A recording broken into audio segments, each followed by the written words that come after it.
The limit of a function is a single y value as the x's approach the value stated by x equals a.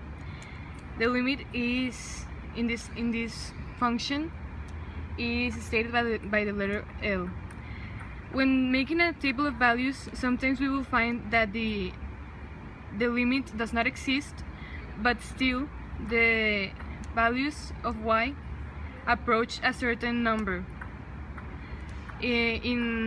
If we graph that function, that number that is a will be a vertical asymptote, and the y values will be approaching positive infinity or negative infinity, like in this graph. Looking for limits when x approaches negative infinity with a function 1 minus 3x over 2x minus 5, the first thing we need to do is divide up and down by x with the highest power activity, in this case x1. Then this is equals to 1 over x. It cancels and is equal to 0.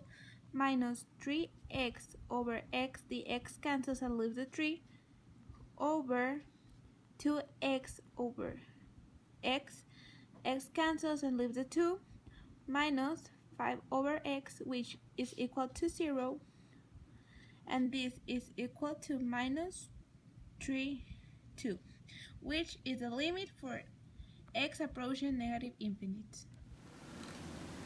So, what we have here is either our x's approaching infinity or negative infinity. What we interpret with that is our x's are either going the infinite direction or the negative infinite direction. In this function, we can see that as our x's are going in the infinite direction, they are trying to reach this line that we call a. So, when our x is approaching the infinite, our limit is going to be a.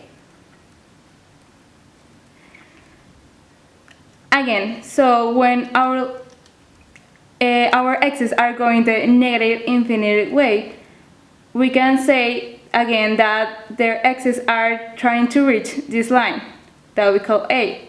So again, our limit when x goes the negative infinite way, it's a. Okay, when we have a limit that x equals to infinity, and we have here our equation, we need to divide everything by the largest exponent, that is x cubed.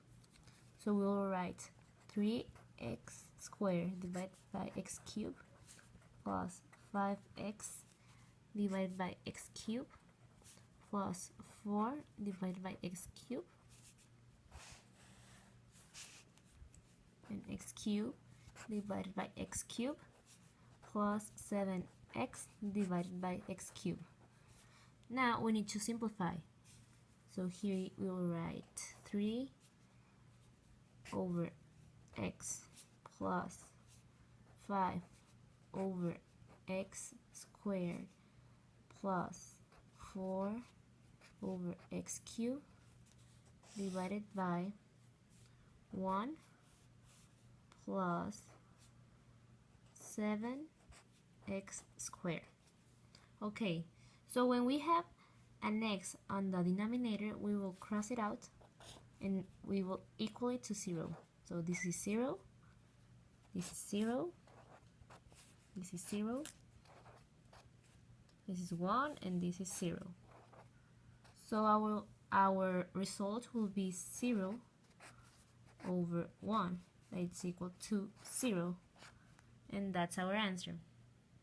So when x approaches positive infinity, it is 0.